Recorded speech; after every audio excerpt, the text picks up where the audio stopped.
Welcome to the Referrals Podcast, the show designed to help everyone from the solopreneur to the Fortune 500 company win the referral game. If you want to build a company with an army of ambassadors and raving fans who speak highly of you and refer you willingly, you are in the right place. And now, here is your host, Michael J. Maher. Hey everybody, this is Michael J. Maher with the Referrals Podcast. Welcome back to the show. Oh my God, how do you last a week between shows? I mean, it's like I've got to listen to podcasts every day. And we actually have a guest today who has one of my favorite podcasts out there with Millionaire Secrets podcast. And I'm very excited to bring him on to talk about the 3 Ps. But before I do that, I've got to give a huge shout out to Emil Flowers, who said, not only do I listen to this podcast regularly, hey, hint, hint, like, there we go, right? I mean, like, if you want to get your name on the show, like, brag about the show. I'm just saying, not only do I listen to the Referrals Podcast regularly, I share concepts from it, tell agents about it, use it as a reference for my mastermind event, and more. This is what I love about 7L, the generosity generation, and the concepts Michael J. Maher teaches. Simple. Simple. Keep it simple. Keep up the great work. Michael, you rule. I actually added the very last sentence. Michael, you rule. He did not say that, but I'm guessing that they would if they were in person. So, ladies and gentlemen, it's Referrals Podcast. And I have to say thank you. A big shout out to all of you. Thank you so much. We are trending in several countries, top 100 podcasts now in the United States. It's referrals. It's not like marketing secrets or like business or your health. Like health is like the thing, right? Or, you know, the secret to massive amounts of wealth or, you know, happiness, right? We're no general theme. We're referrals. Like, wow, like you've made that happen. You have made that happen. And of course, great guests have made that happen. Do you want to be a guest on Referrals Podcast? If you want to be a guest, please email podcast@referco.com, podcast@referco, referco.com, and let us know what you've done to get referrals. What is it about? This whole podcast is about Michael J. Maher, right? Not right. No. This whole podcast is about some guy or some gal. No. Right? What is this podcast about? What is business all about? What is life all about? The answer is referrals. The answer is referrals. Referrals is not a question to be asked. Referrals is the answer. When somebody says, hey, how can I help you? When somebody says, hey, what can I do for you? The answer isn't, oh, don't worry about it. Because trust me, they won't worry about it and you lost an opportunity. The answer is referrals. Somebody said, what can I do for you? Referrals. How can I help you? Referrals. Oh, really? What are you looking for? And then tell them what you're looking for. It's that easy. Referrals is an answer. Referrals is the answer, not a question. Speaking of answers and answers to questions, we are so blessed today to have an amazing guest. In 2008, this guy found himself working as a piano player. I know you keep telling your kids it's going to pay off. Keep playing the piano, right? All your kids right now are learning how to play a recorder. And you're telling your kids, hey, play the recorder, and then you can learn how to play the guitar or the piano. Well, you know what? It's a great skill to have. Unfortunately, in this case, he was working as a piano player with almost $500,000 in debt when he discovered the world of online business. Fast forward to now, 10, 11 years later, 12 years later, and his $50 million turnaround story is inspiring millions around the world. In 2018, after building multiple 8, not 6, not 7, but 8-figure businesses, earning multiple appearances on the Inc. 5000 and winning multiple 8-figure awards, he founded Entre, spelled E-N-T-R-E, Entre Institute, where he has taught over 50,000 students his unique digital real estate approach to online business, to which he credits his success. His online videos have been viewed millions of times, and he is the host of Millionaire Secrets, one of the fastest growing podcasts in the world. Check it out at millionairesecrets.com. his mission now is not only helping people learn his digital real estate techniques, but create their own awesome lives by using what he calls the 3 P's of excellence. Ladies and gentlemen, let's welcome Jeff Lerner to Referrals Podcast. Jeff, welcome to the show. My goodness, Michael, I'm ecstatic to be here, and I love the energy. I can tell right out of the gate why you're a top 100 podcast, and his name is Michael Maher, who's driving that with his energy. I am now a living witness, and I love it. And I will say, don't sell yourself short on the referrals concept, because I would look at referrals the way in health you might look at keto, for example. You might say, well, it's just keto. It's just a little thing. Yeah. But for some people, those who believe in it, it's a whole paradigm that anchors their entire fitness of their life. And I would say referrals can be the same thing in a business. Yeah, thank you. I appreciate that. I was in the health world. I love the keto analogy, especially since keto is working for me. The other part of it too, though, is I would almost look at referrals like weightlifting. You know what I mean? In the health world, it's like that big, that ubiquitous, and like you can do it in a lot of different ways, right? You can be the super power lifters. You can do 4 sets of 8. You can do 5 sets of 5. You can do 3 sets of 10. You can go to failure on everything. But it's one of those where it's like weightlifting is here to stay, and it's going to be there forever. And for a long time, like weightlifting was like, it was bad. Like, no, you're going to blow up. You're going to, you're going to get hurt. You're going to do, and then for women, it was like, no, you're going to get so bulky. You're going to not look like a woman anymore. You're going to grow a mustache. You're going to lose your chest. It's like, but now everybody's like, weightlifting is here to stay, and it's here forever. And we have 90-year-olds who lift weights, Yeah. So it's like referrals are here to stay. Before it was like, no, don't do referrals, right? There's so little people. Who you know is small, who you don't know is large. Go to the who you don't know, but it's like, wow, everybody knows everybody now. And the fact of the matter is you can get referrals from strangers in today's world. So I have to tell you, we have to start. I just told my son, like, he's playing the recorder in 5th grade, and it's like, man, I thought the recorder was like 3rd grade. But he's playing the recorder. He's learning how to play the recorder. I go, all right, that's your first instrument. You can work your way up to something like piano or guitar or drums. And then I said, no, you're never playing drums because I live in a house. Right. Oh, and could you imagine learning, like, if your son had to play the drums and it was quarantine time, like that would have not gone very well. So piano or the guitar, it's like you can graduate to these, and I believe that having those skills is a great skill. Anyway, I believe having the ability to play music and learn music and think like a musician does is very important. But you transitioned from being a jazz musician to becoming an entrepreneur. What was that like? And that's a very inspiring story. Your story is amazing. So tell me your story. Yeah, thank you. I appreciate the kind words. And, I'll say becoming an entrepreneur, I have said often, and I've written it down in the book that I haven't published yet, but I've said that the training ground, the best training I ever had for becoming an entrepreneur was my career as a jazz musician. There are a lot of sort of conceptual parallels between the two.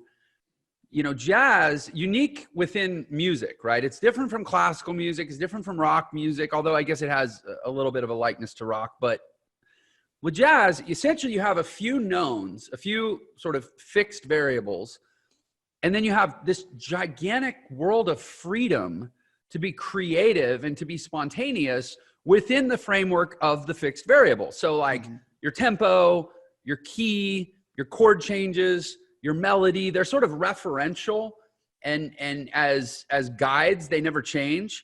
But man, within that, I mean, you'll never hear 2 guys play the same tune the same way twice. Even one person won't ever play the same tune the same way twice. And that's by design. That's part of the art form. And that is entrepreneurship, man. Like, look, we have some basic economic fundamentals. balance, P&Ls work the way P&Ls work. You can't change it.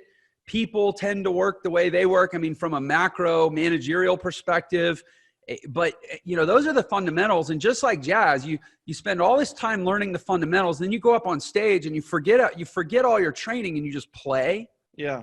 That to me is business. Yeah. The training has to be there. The fundamentals have to be respected. But if you're too rigid, you're not going to be effective as an entrepreneur. And I feel like I'm playing a solo every day. Yeah. And by the end of the day, just like at the end of the tune, you got to bring it home and recap the melody and re-anchor what you're doing into the basics. But there's so much freedom. And that's so I actually didn't feel that much of anxiety in the transition. I thought, look, I'm already improvising for a living. I already don't know where my next paycheck is coming from. What I do know as a musician is that it's likely to be very small, that paycheck. Whereas as an entrepreneur, at least I start planting seeds that can grow into a lot more abundance because, man, I'm tired of being poor. Right. And that's kind of what, and I'm tired of being poor. And more urgently at the time, I'm tired of being drowning in debt. Yeah. And you feel out of control, right? There's a lot of people that listen to this that are in debt, right? They may not even realize how in debt they are, So it's like they don't want to check, they tend to ignore it, sweep it under the carpet until the next month when they, struggle to pay their bills. And the fact of the matter is that earning the money gives you freedom, right? Freedom of choices and freedom from that stress, from that pain. And, there is something to, the reason that people say starving artist is because there are a lot of starving artists, but what if you could be an artist and a scientist and not be starving and actually making a lot of money, like more money than you've ever imagined, but also enjoying the process? And you've captured that and encapsulated that in a very simple system, right? And it's the 3 Ps of excellence. So what are the 3 Ps of excellence? So the 3 Ps of excellence are, my ultimate response to the question of, Jeff, how have you done what you've done? And at the same time, there's something, to sum it up, it's physical, personal, and professional excellence. And I have a framework that I break that down into, where every one of the Ps, has a definition. It has a governing principle. It has specific ingredients that comprise the whole of that bucket of life. And it has KPIs. So it's specific ways that you measure it. Personal, physical, and what was the third P? Physical, personal, and professional. Physical, personal, and professional. And I always say them in that order because it's a concentric model where your physical's at the center, your personal personal, i.e. relationships, is the next ring, and then professionals, the outer ring, where and that is part of itself. That is in and itself part of the philosophy, where a lot of people reverse that. They think that to fix their problems, they need to make more money, they need to focus on their career. Whereas I believe it starts with, my definition of physical excellence is building, maintaining, and optimizing body and mind. That's how it starts. Then it goes to personal, which is what's the immediate extension from yourself, your person. It's going to be your direct relationships, people that you literally come in direct contact with. Your personal, component of life is relationships involving direct connection and impact.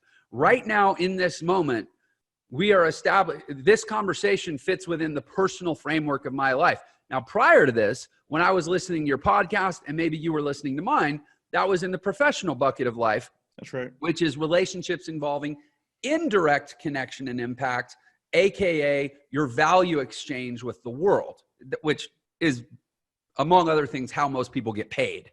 That's right. But people tend to put that at the center. And I think that's approaching things the wrong way. That leads to burnout. It leads to bad decisions. It leads to desperation. And it leads to, frankly, not being a very attractive person. Right. Right. So I love the 3 Ps. I love that there's an order to the 3 Ps, right? It's physical, personal, and professional in that order. People, I've spoken a lot about health, wealth, and happiness, right? And you've really turned it to health, happiness, and wealth in that order, right? Is you've really got that health, which is number 1, which is physical. And then you've got that personal, which is happiness, which is relationships, who you are and how you interact with the world. And then you've got the wealth, which is, that real professional side of things, right? Yeah. I think that's a generally applicable, relation. So how do we apply the principles of the 3 Ps like into our lives? Like, how do we, like, I want you to go into depth on each of the Ps and really reference, how do we, like, what's this do? Like, I mean, I don't think there's anybody in the world who's going to argue that those 3 Ps are the center of our world. Right. I mean, it's physical for health, try going without your health for a while, and then you've got personal, which is like, if you're not in the right mindset and you're not mentally healthy, then, and you don't have the right relationships, then life's tougher, and then of course we need money. Zig Ziglar once said that, money isn't everything, but it's kind of like oxygen. It's pretty damn important, Right. So it's one of those, like, we've got to have all 3 components. I love it. Yeah. I mean, as far as how you apply it, there's a real addition. I mean, I have multiple parts to the answer, but yeah, a big piece of it is there's a real addition by subtraction component. Everybody agrees. Like, you're right. I never get pushback on people saying, well, what about, the 4th P of playing video games? Like, no, that's not in there. Nobody really tries to, right. Yeah. But what people do is they clutter up their life with a lot of stuff that doesn't clearly fit inside of any one of those 3 categories. What is browsing the Instagram feed? That's not physical excellence. It's not personal excellence. It's not professional excellence, unless you're specifically using it as a content creator and a networking and conversion tool. Then it might be part of professional excellence. Yeah. But to me, the value of the 3 Ps is they become this lens that you can look at your life through. And you said, we were talking before the show about Einstein's quote about make everything as simple as it should be, but never simpler. This is a great filter that you can apply to your whole life and figure out what stays and what should go. Because if it doesn't clearly fit in one or more of those categories, yeah, it's a low utility use of your time. Yeah. It's like the time management matrix, right? So you've got that 4th quadrant, which is the time wasters. It's not important and it's not urgent. It's like, you need to exactly. Video games fit into that category, unless you're getting paid to play video games, right? Which nobody is, right? Everybody wants to be. If you're PewDiePie and you have 100 million YouTube subscribers that watch you play video games, awesome. You've got that figured out. That's your professional. But by the way, how much time did you have to waste to build that business? I mean, you could argue. Yeah. Right. Well, I think a lot of businesses, though, to his credit and to Ninja's credit, is that there is a lot of the under the surface where we don't even see them work, which some people might call wasting time, but it's also building mastery. Yeah. People don't listen to you until you're mastery, right? I mean, and it's like, that's the thing, is that you've mastered the 3 Ps. Right. And you've mastered this digital real estate technology arm. And it's one of those where, like, you spent a lot of time for free before you started making you had to make 1 figure before you made 8 figures. Right. Right. Yeah. And it's a hockey stick trajectory. So, I mean, you go a long time just working on that first figure. And by the way, I want to retract what I said about PewDiePie wasting time. I regretted it as soon as I said it. It's all good. I mean, but what you're saying is it could have been a colossal waste of time if he had given up, if they had stopped, right? And who knows what view of the world he had that gave him this genius foresight. I don't know that for the millions of kids that are trying to emulate that business model that it makes that much sense. And maybe I'm just trying to caution them, but yeah, I get it. I mean, there's a fine line between wasting time and building towards mastery. I mean, it really could be a way. There's probably a lot of things that I did that wasted time on my way to learning referrals like no other. There was a lot of things I did wrong, a lot of mistakes, but you learn from them and you go on. I mean, I think, is YouTube an avenue for making money? The answer is absolutely. And maybe it isn't wasting time, even though I'm like, son, I think you're wasting a lot of time playing video games. So I think your point's valid. And it's like, I think the difference is, what's the vision? What's the goal? Where do you want it to go? You know? Yeah. And that's really intention? the biggest thing I'm about is I think that a lot of people, and I say this stuff, I try not to have these like, you know, sort of just assumptions about the world. I mean, I think one of the flaws that a lot of people have is like, we have a very limited set of data that we draw our conclusions about the world from. Yeah. You know, it's like, I know 7 people that, you know, didn't get good results on keto, therefore keto doesn't work.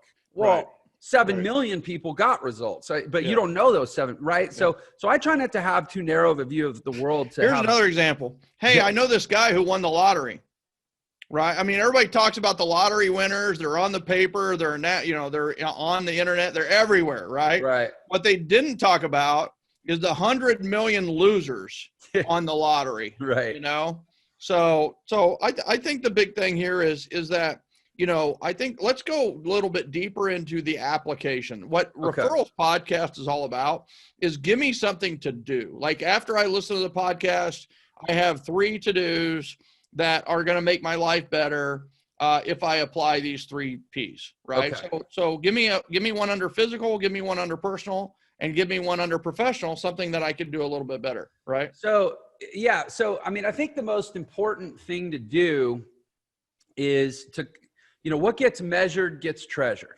right? That's right. One of the big, like I look in my Facebook group and I see within all this teaching, what is it that people are responding to me? What really resonates with the listener and the student?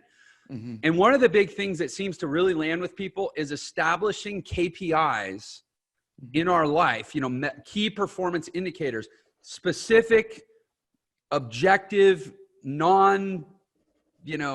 bullshit, sorry, but things we can't fudge, right? Non-fudgeable numbers. Yeah. It's like physical. I use what's called a body weight heuristic. And by the way, in physical, I mean, I have my ingredients of physical are diet, exercise, biochemistry, neurochemistry, and what I call solitary spirituality. Okay. So whether you meditate or you pray, anything that's between you and your source or whatever, I actually consider that part of physical because the way it shows up is in the body. Mm-hmm. It's a state-changing part of your life. That's and right. Differentiated from what I call social spirituality, which is where we get together and we worship and we sing and we exchange biscotti with our fellow congregants. And that's part of personal because it's built around relationships. So I just want to emphasize this isn't like a non-spiritual perspective. Spirituality, I actually fragment and place between physical and personal. Yeah, I love it.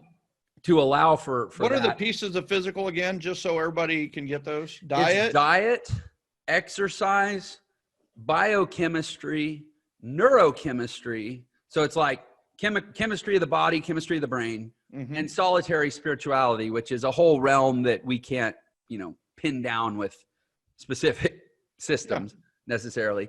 Yeah.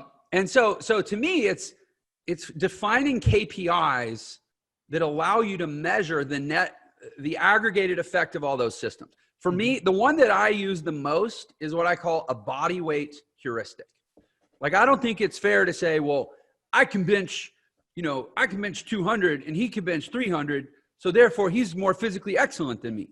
Right. Well, that doesn't account for a lot of variables, but I think that each of us can get to know our own body well enough to define these certain metrics, kind of like the president's test of fitness. They're like, well, they got to apply it to all the kids. For me, I like measuring things around my own body weight. How many times can I bench my body weight? How many times can I squat a multiple of my body weight? So if I lose weight, the number changes, right? Mm-hmm. I like, because I enjoy the gym, I've created heuristics that derive from the gym, but anybody can use their own experience. It can be, well, what's my time to climb the mountain behind my house? Right. But you got to measure it. Or jog around the neighborhood. Like the time you take to go around the neighborhood. It's like a great second. Yeah, mile time is actually one of my measurements. There you go. How fast can I run a mile? That's right. Second, so KPI, right? For you, if listen to Referrals podcast, we're big into showing up, right? It's The first KPI is showing up. And it's like you're talking about with exercise. A great example is just walk every day. Like just show up, right? Just walk. If it's 20 minutes, you walk 20 minutes. If you walk 30, then, right, you add a KPI, right? You've established the habit, you're showing up. And then the second KPI is how long did it take you to walk that same route, right? 3 miles or whatever it is. And then you like, all right, better your best by 1 minute this week. Better your best by 5 minutes. And you've got these I love the what you measure, you get treasured, right? And the other, which is the same for referrals, by the way. Like when I used to have a sales floor upstairs, referrals were part of our strategy. We wanted 20% of our total sales to come from referrals, and they had quotas. If you have 20 sales appointments in a day, I expect that to amount to 10 referrals. There you go. Right. So again, KPIs. Now, I think personal and professional are the places where the KPIs are less obvious. I mean, physical KPIs are pretty easy. We've been doing those since grade school, right? That's right. Personal, what I do with personal is I take the different components of my personal life, which are my family, my friends, my coworkers, my neighbors, and what I call social spirituality, which is anybody I come together with around a spiritual practice. And frankly, I assess those and I say, okay, which of these can stay? Which of these can go? I'll give a perfect example. I don't have anything more than a very casual, fleeting relationship with my neighbors. Just because I'm busy and I hardly see, I'll wave to them. We're friendly, but like, that's not an area where I'm going to look at my life and go, I'm short on personal excellence in my relationships with my neighbors. It's just not one that I choose to emphasize. So you got to first kind of select what fields you want to play on.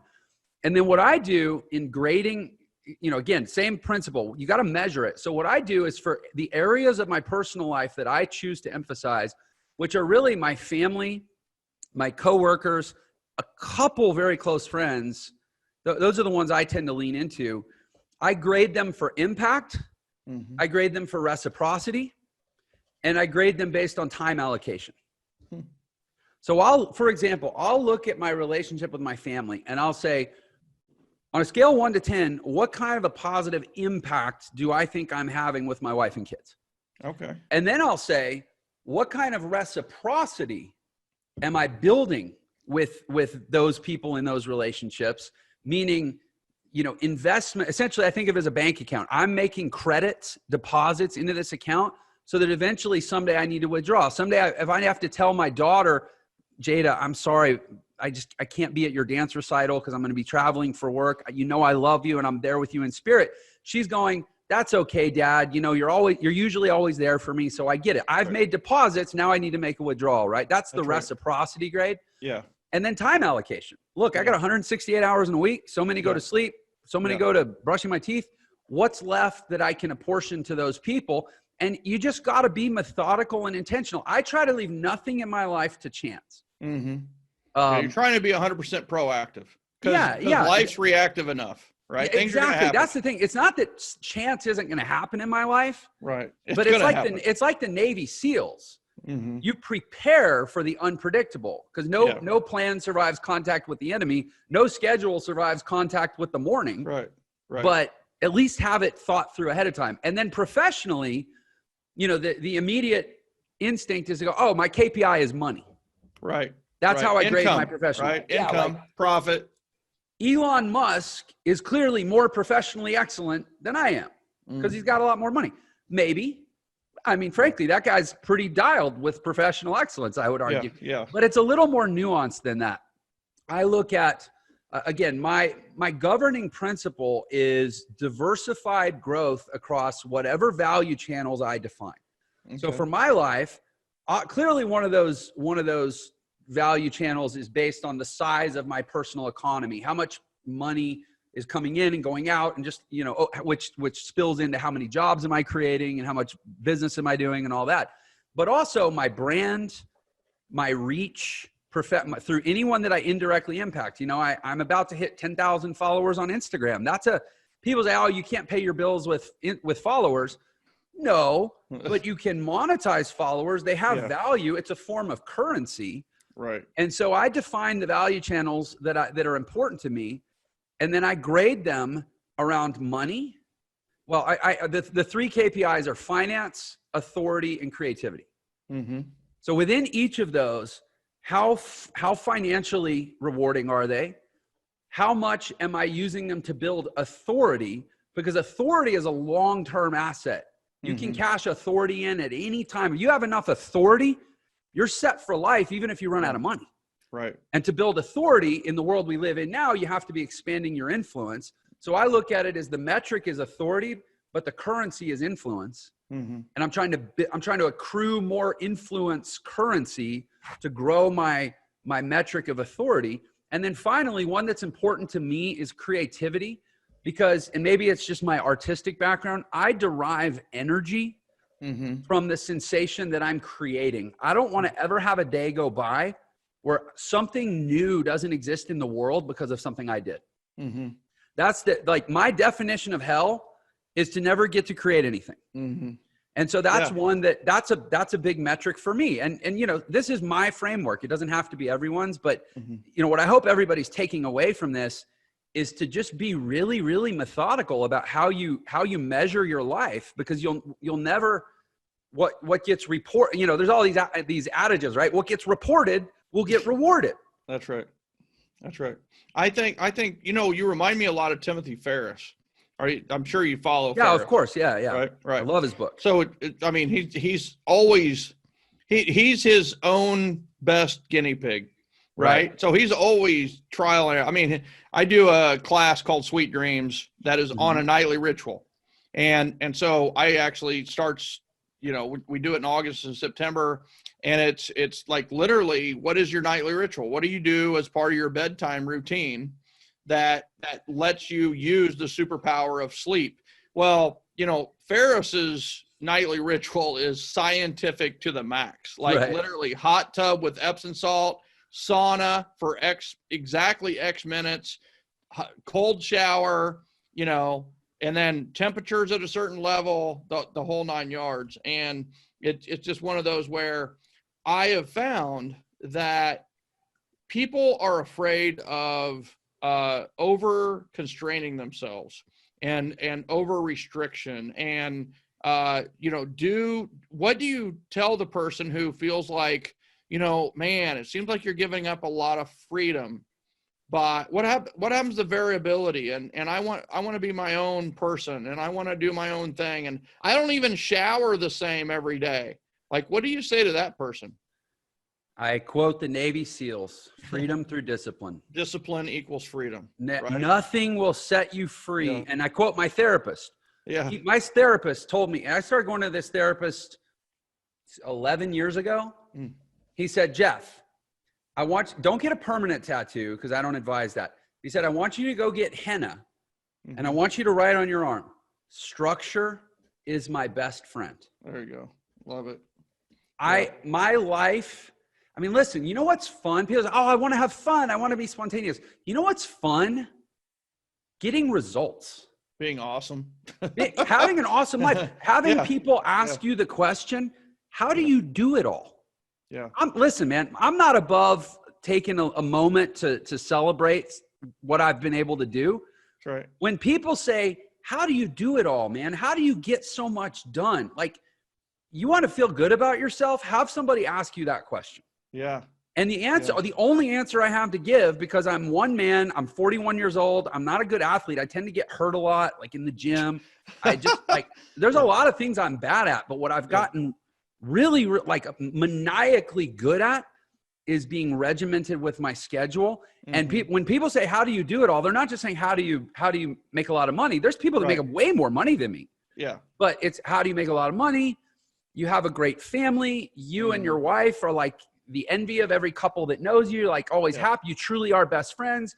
You have beautiful, well-adjusted kids that aren't bratty assholes. Yeah. You have, you're in good shape. You get up, you're dialed with your diet. Like, how do you do it all, man? It's too much to keep track of. And I'm like, discipline. It's proactive, right? I mean, you're proactive. You have lived your life with intention versus being reactive. And you're not the leaf in the wind. You're the oak tree. Yeah. You know, and here's the in thing. life, too many people are like, I have lived my life drifting in the wind. Yeah. Who else has? Right. And Everybody's it raising their hand. sucks. Yeah. It sucks. Yeah. Like, call it what it is, man. Yeah, The you're out of extent to which control. Your life sucks. You're out of control. What you've done is taken control of your life, of what you can in your life. You know, if anybody that says you're ultimately in control, you know, we know we're not, right? But we can control what we can control. And what I want to say is the best thing that ever happened to me was investing in 2 franchises. You know, I took a decade's worth of tip jar money, which was about 60 grand, put it all down as down payments to get SBA business loans to open 2 franchise restaurants as a 27-year-old kid with no business experience because the banks were insane in 2006. Love it. They let me dig myself a $500,000 debt hole. Yeah. 2008, the businesses collapsed in the Great Recession. My back's against the wall. My ex-wife says, I'm done. You're too reckless. You know, we're getting evicted from our apartment. I'm going to go move in with my parents. You can come if you want, but you're not sleeping in my room. And, you know, that started to unravel. Like I got depressed. I wasn't eating well. I looked like a gamer kid with like Cheetos in his teeth who hasn't been outside for 7 months and has, you know, pimples. And it just, my life sucked so bad that it was intolerable. And that was the best thing that ever happened to me. When you reach the point, it's like that show Intervention, man. They got to create that rock bottom. That's right. So people will bounce. Life created my rock bottom. The saddest thing about most people's lives is that it's good enough to not be average. Great. It's good enough to not be great. Yeah, the worst thing in the world that can happen to somebody is average, right? I mean, they're living the average life and they end up having the average life. I say all the time, tack an H at the beginning of average, and that's how you should feel about it. You should have rage. Yeah, there you go. I love that. Yeah. So let's talk about the 3 Ps and this thing you're calling digital real estate, right? It's a technology, right? It's digital real estate. So how did the 3 Ps transition into digital real estate? Yeah. So, and the 3 Ps to me are a little bit of a reaction because I've been an online educator on and off since I started. When I started online in 2008 with digital marketing and began digging out of my debt hole, which I was able to pay off $495,000 in 18 months. That was my springboard into recreating my life. The products that I very quickly gravitated to because I just love personal development and I love sharing growth opportunities with people were marketing education products. So even from the beginning as an affiliate marketer, I was still, you know, enrolling people or exposing people to how to become a digital marketer. Even it was just other people's training, right? Right. And so that gave me a vantage point going all the way back to 2008. Since 2008, I've had over 150,000 people buy some sort of product from me related to entrepreneurship, business development, or marketing education, right? It's kind of a cluster, right? Yeah. That's a lot of data for me. So how did you build the list in the first place? Right. So, I mean, so how did you, I mean, so if you're going to be an affiliate, right, who are you sending that to? Right. Yeah, I mean, I think that's the question everybody kind of has on the tip of their lips right now. I built what are called bridge funnels. So I would create my own little products that were related to whatever the main product that I wanted to sell was. So like a little ebook or a little cheat sheet or a quick PDF download. I had a blueprint. I even created a little website called Find My Home Biz that people would fill out a survey and it would refer them. Oh, you sound like you should do MLM. You sound like you should do direct, you know, high ticket direct selling. You sound like you should do affiliate marketing. Like I would. And so I just created all these lead magnets to get because they were mine and they were unique and they weren't replicated offers. I could go promote them on big platforms. And when I started, it was Yahoo and Google were kind of the 2 main platforms that I promoted on. Now it's Facebook and YouTube primarily. And I started building my list with free giveaways. So so this started in like 2009, 2010? November, the week of Thanksgiving 2008 is when I bought my first training program, and by summer of 2009 I was doing a $40,000 to $50,000 a month business as an affiliate marketer. So in 6 months? right? In 6 months, Yeah, 6 months. okay. So when you started in November, you literally had a list of 0. Correct. In November And no previous experience in direct response marketing. Yeah. But a huge why and a huge motivation, right? And I will tell you another very important advantage that I had. And it's literally, it's a psychological advantage. It's even an ergonomic advantage, like body position, all this stuff matters. Yeah. I knew how to spend 80 hours a week sitting at a keyboard, leaning in, reading sheet music, transposing. And I mapped that to the computer. Yeah. Very interesting. That's something. I mean, like the keys of the piano aligning with the keys of the keyboard. I was a good playing a different kind of music now, brother. I was a good touch typer. I didn't have to look at my hands. I was physically conditioned to be an internet marketer long before I was an internet marketer. Yeah, I love that. And okay, so I want to talk about the beginnings, and then I want to transition into the digital real estate, and then you've got a special offer for everyone that we've got to cover. Yes, sir. So all right. So November of 2008, the world is going through a huge suck, right? Yeah. It's just like going downhill.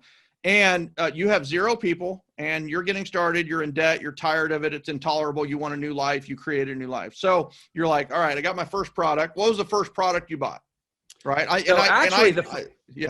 The first thing I did, I joined a marketing education program platform called Carbon Copy Pro. It's not around anymore, but essentially it was a guy that had been a really successful marketer who took all of his marketing assets, put it into a membership site, and you could pay to get access to his funnels and everything. And actually, the first product I promoted was the Carbon Copy Pro affiliate program. Which makes sense because I was a satisfied customer. You're the client. I mean, and not only that, you're believable, right? It's like I took it. I mean, it's like the difference is most affiliates are like, I have no idea what's in the box, but you should buy it because I'm promoting it.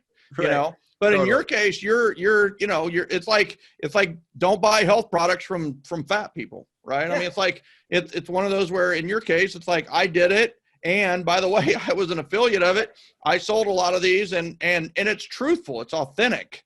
And my crappy station in life didn't break my sales flow, because I would say, listen, I'm a down and out guy. I'm struggling.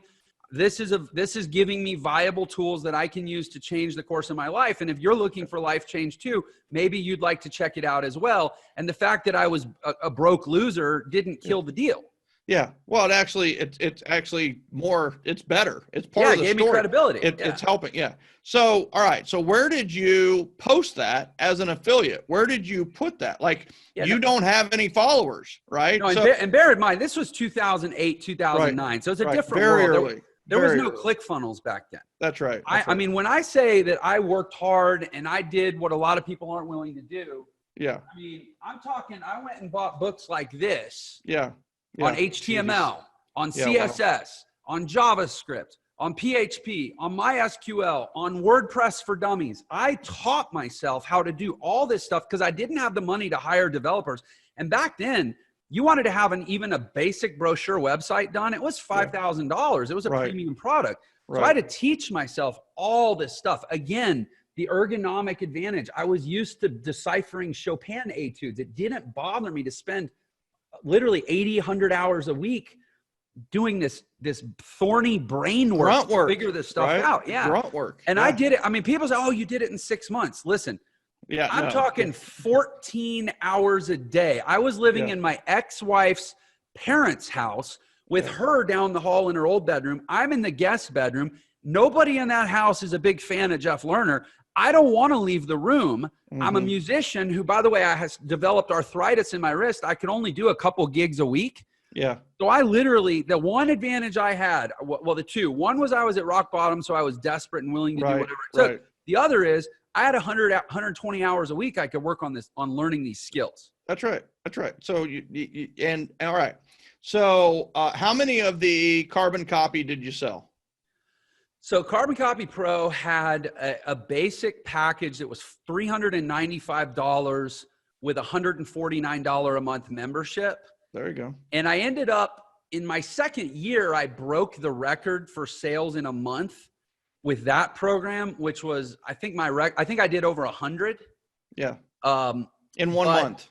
In a month. But there were also, what would happen is people would come in and it was a program that would give them all the marketing funnels, but it would also allow them to plug in other products that they could promote.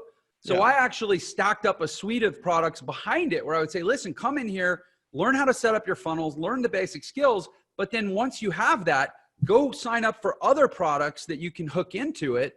So I became an affiliate with a bunch of other products in the background, some of which were very high tech. You know, once I started making money, I was able to invest in some higher end products, like $10,000, $20,000 products that I became an affiliate of as well.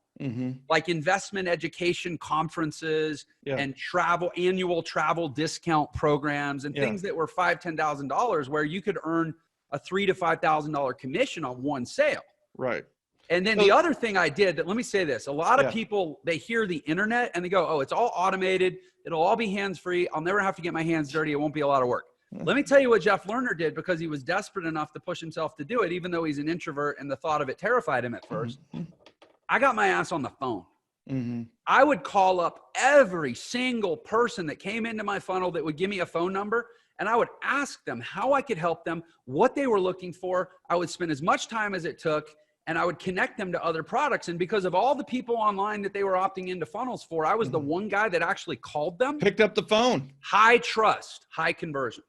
Here's the thing, right? Is that straight out of the 7 levels of communication, right? The influential zone starts with phone calls, events and seminars and one-on-one. So I did the same thing with the book. You drop me on any country in the world, give me one of these and some people to talk to, I'll make money. That's right. So I love that. So, Mander, so I have to have one question answered before we go into this digital real estate arm, right? Sure. Is all right. So it's great that you're an affiliate and you've got these 7 products, you've got upsells, you got downsells, you got all the back end like in place. Right. So what were you doing on the front end to generate people to give you their name, email, and phone number? Like initially I was running search ads on Google and Yahoo, and later Bing. Okay. So I get it now.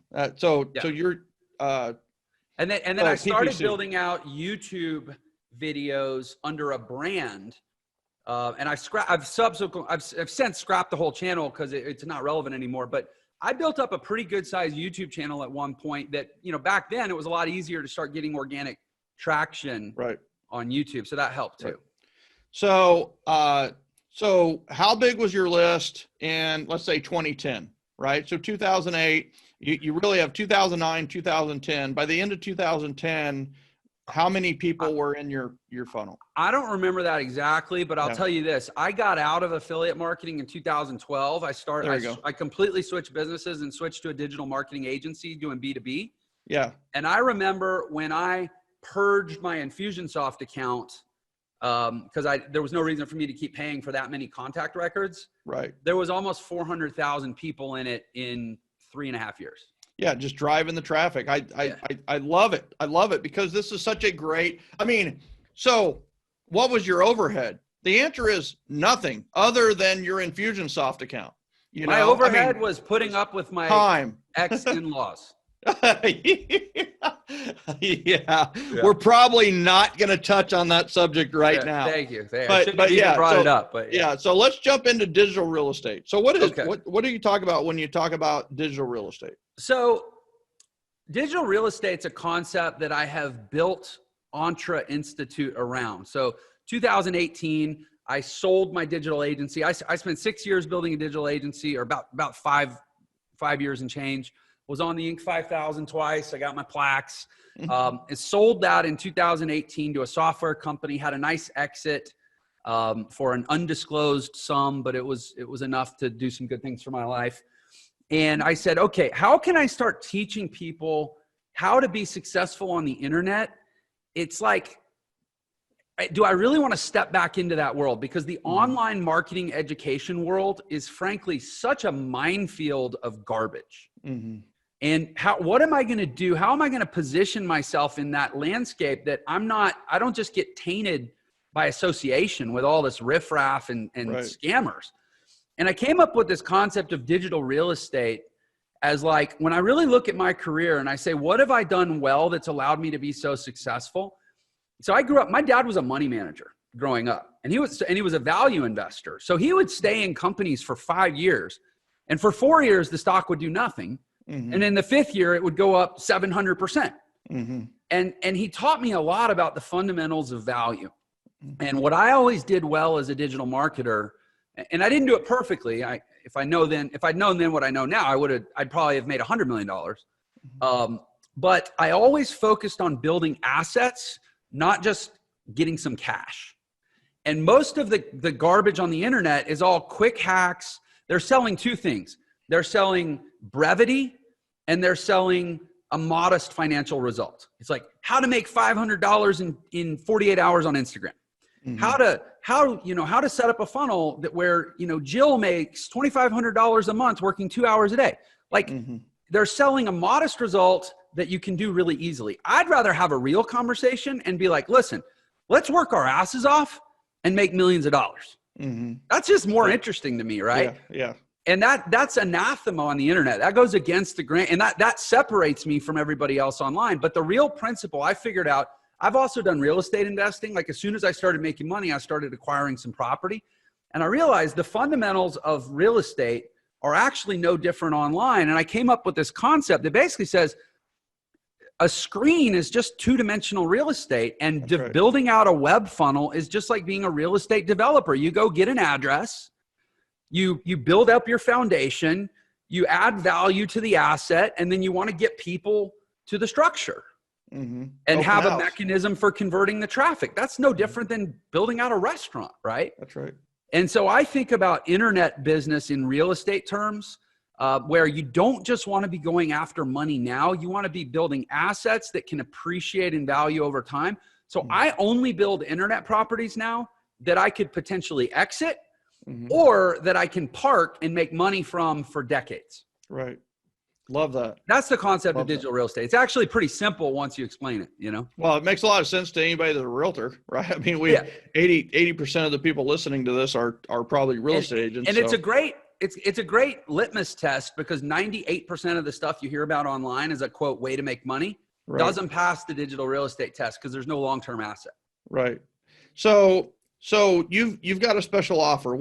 So tell us what's going on at the Entre Institute. Like what are you teaching right now? What you've got millionairesecrets.com. Yeah, that's my Michael M, right? Yeah, millionairesecrets.com/Michael M is where people can go to get my free book, The Millionaire Shortcut. And I say book with a lowercase b. It's like 15 pages long. Yeah, and ebook. Yeah. Yeah, and the print is like really big, your 8-year-old could read this in a half hour. But hold a second on that I mean, I love that, because it's like so many people, it's like, where's the 300-page book? It's like, all right, if I could give you 300 pages of material in 12 pages, which would you prefer? Yeah, like I'll give me the 12 pages, right? So yours is just 12 pages of packed stuff. And it's like, it's like a sample. You go into a Panda Express and they say, would you like a bite of walnut shrimp? And you go, oh, that's good. I'd like some more. Great. Here's the sample. If you like the concepts, you'll come back for more. But with the Millionaire Shortcut, the name of this book is basically, I'm taking age-old, tried and true success principles and applying them to the new economy digital format of the internet, which is as obvious as that may sound, it's not often done. And so the Millionaire Shortcut, I basically describe it. Listen, this is the fastest way to become a millionaire in the new economy. It doesn't mean it's easy. Doesn't mean it's going to happen overnight. Just because it's the fastest doesn't even mean it's fast. It just means it's faster than all the other crap.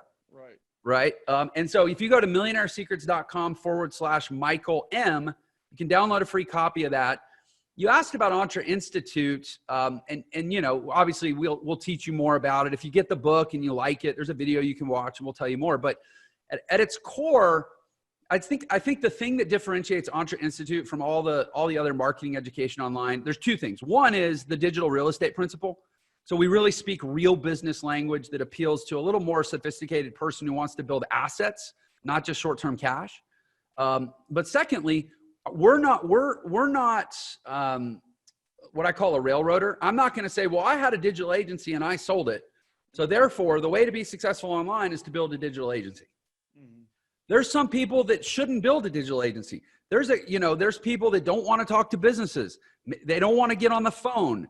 Literally, maybe they have a speech impediment. The last thing you should do is say, oh, get on the phone and sell businesses, but they could be great affiliate marketers.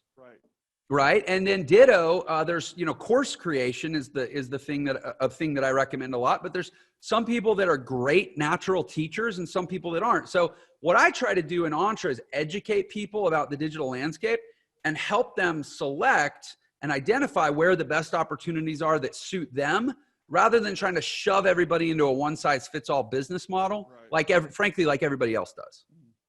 Yeah, I love that. And so the Millionaire Shortcut leads to, hey, you can find out more information about what we're doing at the Entre Institute.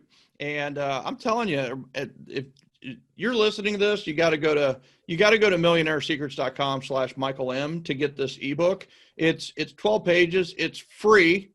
And it's powerful. And I will tell you that this is the new economy. This has to be a part of everybody's. This is what we do at ReferCo. This is what any informational or training company is doing. This is another way to add value. It's another way to add to your bottom line. And quite honestly, if you're not doing it, you're missing out. I really feel that way. Couldn't agree more. Yeah. So well said.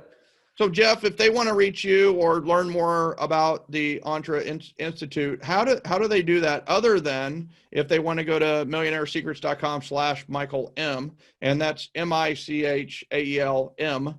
Does that all need to be lowercase, or does it matter? It doesn't matter. Okay. All right. Yeah. I mean, as far as coming into my world, I do a ton of free training. I do lives on Instagram and Facebook and YouTube. You can go on whatever your preferred major platform is. I'd say I primarily focus on Instagram, YouTube, and Facebook for free training content. I mean, I have a presence on Twitter and LinkedIn and stuff. But if you just go search Jeff Lerner Official, in particular, my YouTube channel, honestly, I have a lot of kids that can't afford to buy any training from me. I mean, like teenagers, and they're trying to figure out what to do with their life. But they religiously watch my YouTube channel, and I get messages saying this is better than anything I learned in school. Love it. I love it. Yeah. I love it. So follow Jeff Lerner on Instagram, follow him on YouTube, follow him on Facebook, find this guy, follow this guy. You're going to be rewarded for the opportunity. He runs the Entre Institute. And he also has a very special offer for all of you, the free download. Remember, with Referrals Podcast, we have a free download every single week, and it rocks. It's amazing. You can check it out at millionairesecrets.com/Michael M. You need to do that. You can also check it out at referralspodcast.com, where you guys go a lot, and there will be the free download there, or a link to the free download there, and we'll make sure you get that product. I will tell you, this guy also runs the Millionaire Secrets podcast. You've got to check that out and make it happen. Jeff, I just want to say thank you so much for being our special guest today on Referrals Podcast. Thank you so much. Hey, my pleasure, man. As a fellow podcaster, I appreciate the role modeling of how to do a job well done. This has been great. Awesome. Thank you. I'll also pass that on to Sherry and Mandy on our team who do all the hard work and the grunt work behind the scenes, so that we can do the fun work on the front end, right? Exactly. So ladies and gentlemen, thank you so much. If you haven't checked out referralmasterysummit.com, you got to do it. referralmasterysummit.com. We've gone online. We're gone virtual. If you were part of our Smart Restart Summit that we did a couple of months ago, it sold out very quickly, and it was off the charts awesome. Well, guess what? Referral Mastery Summit is 3 times as good as Smart Restart. That's right. We're doing 3 days of the referralmasterysummit.com. There'll be multiple breakouts every hour on the hour. It's like TED Talks on steroids. So check it out at referralmasterysummit.com. And once again, thank you, listeners and viewers, for listening, for rating, for reviewing, and sharing the Referrals Podcast. We'll see you next week. Have a great one.